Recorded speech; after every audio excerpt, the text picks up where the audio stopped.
નમસ્કાર વિદ્યાર્થી મિત્રો, કેમ છો? મજામાં છો ને? અગાઉના વિડીયોમાં આપણે ધ સિમ્પલ પાસ્ટ ટેન્સ એટલે કે સાદા ભૂતકાળના હકાર વાક્ય જોયા હતા. આજે આપણે જોઈશું સિમ્પલ પાસ્ટ ટેન્સ સાદા ભૂતકાળના નેગેટિવ સેન્ટેન્સીસ, હકાર વાક્યો, ઇન્વર્ઝન ક્વેશ્ચન્સ, ઉલટ પ્રશ્નો અને WH ક્વેશ્ચન્સ એટલે કે WHના પ્રશ્નો આપણે જોઈશું. આપણે એની શરૂઆત કરીશું નેગેટિવ સેન્ટેન્સીસથી એટલે કે નકાર વાક્યો. એનું આપણે જોઈએ નિયમો. પહેલો નિયમ છે સાદા ભૂતકાળના નકાર વાક્યોમાં કરતા પછી ડીડ નોટ મુકાય છે, ત્યારબાદ ક્રિયાપદનું મૂળ રૂપ મુકાય છે. એક્ઝામ્પલ જોઈએ. પહેલું એક્ઝામ્પલ છે we played cricket on the ground. અમે ગ્રાઉન્ડ ઉપર ક્રિકેટ રમ્યા હતા. એનું આપણે નકાર બનાવીશું. આન્સર છે we did not play cricket in the ground. અમે ગ્રાઉન્ડ ઉપર ક્રિકેટ રમ્યા ન હતા. સેકન્ડ વાક્ય છે રોહન રેન સ્લોલી. રોહન ધીમેથી દોડ્યો હતો. એનું નકાર બનાવીશું Rohan did not run slowly. Rohan ધીમેથી દોડ્યો ન હતો. ત્રીજું વાક્ય છે my friend came to my house yesterday. મારો મિત્ર ગઈકાલે મારા ઘરે આવ્યો હતો. Answer my friend did not come to my house yesterday. મારો મિત્ર ગઈકાલે મારા ઘરે આવ્યો ન હતો. ચોથું વાક્ય છે Shweta ate apples last day.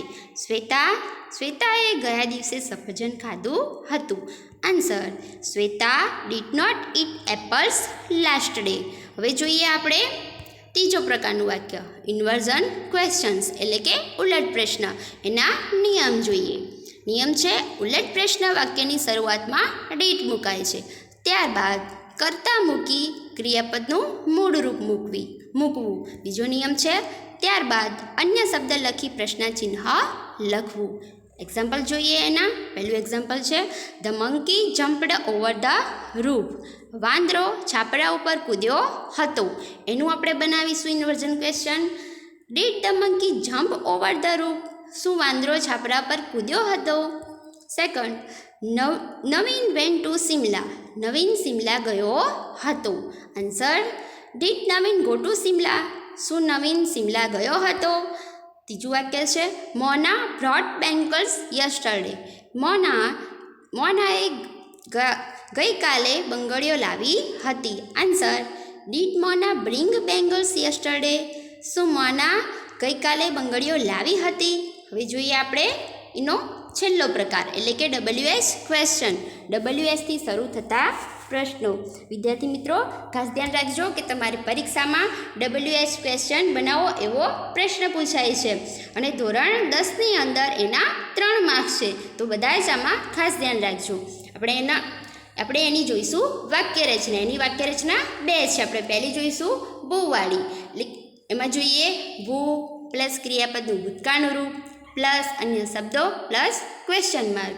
બીજી વાક્ય રચના છે WH પ્લસ ડીડ પ્લસ કર્તા પ્લસ ક્રિયાપદનું મૂળ રૂપ પ્લસ અન્ય પ્લસ ક્વેશ્ચન માર્ક. આમાં ખાસ ધ્યાન રાખજો ભૂવાળી વાક્ય રચનામાં ક્રિયાપદનું ભૂતકાળ આવે છે, જ્યારે WH ક્વેશ્ચન બીજા જે અન્ય રહ્યા જેવા કે when, where, what, how much, how many આ બધાની સાથે ડીડ આવે છે અને ક્રિયાપદનું મૂળ રૂપ આવે છે. હવે જોઈએ આપણે એક્ઝામ્પલ. પહેલું છે Bharat brought a letter last week. ભારતે ગયા અઠવાડિયે પત્ર લખ્યો હતો. એનું આપણે WH ક્વેશ્ચન બનાવીશું.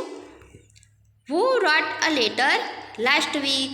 ગયા અઠવાડિયે કોણે પત્ર લખ્યો હતો?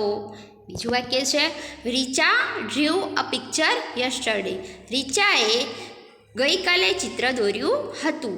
Answer what did Richa draw yesterday. રીચાએ ગઈકાલે શું દોર્યું હતું? એનું આપણે આ રીતે પણ પ્રશ્ન બનાવી શકીએ છીએ. When did Richa draw a picture. રીચાએ ક્યારે ચિત્ર દોર્યું હતું?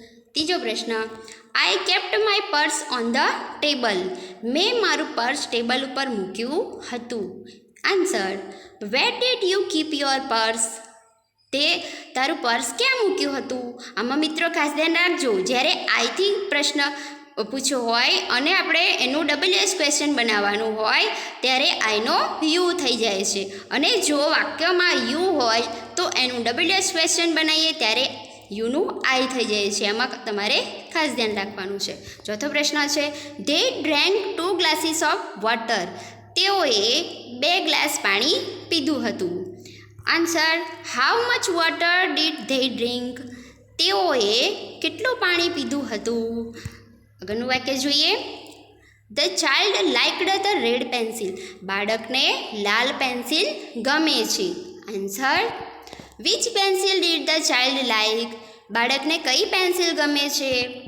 છઠ્ઠું વાક્ય, Soham played cricket last week. Sohan ગયા અઠવાડિયે ક્રિકેટ રમ્યો હતો. એનો WH ક્વેશ્ચન બનાવીશું. When did Soham play cricket. સોહમ ક્યારેક ક્રિકેટ રમ્યો હતો. સાતમું વાક્ય છે, the teacher taught us grammar. શિક્ષકે અમને ગ્રામર શીખવાડ્યું હતું. એનું આપણે થશે WH question, what did teacher teach us. શિક્ષકે અમને શું શીખવાડ્યું હતું. આઠમું question, Darshan gave a speech in the morning. દર્શને સવારમાં ભાષણ આપ્યું હતું. Answer, what did Darshan give in the morning. દર્શને સવારમાં શું આપ્યું હતું. બરાબર છે વિદ્યાર્થી મિત્રો. તો આશા રાખીએ કે તમને 3 પ્રકારના વાક્યોમાં ખ્યાલ આવી ગયો હશે, અને હવે તમારે તમારી જાતે આવા બીજા વાક્યોની પ્રેક્ટિસ કરવાની છે. બરાબર છે. Thanks for watching. જય માતાજી. ઓકે.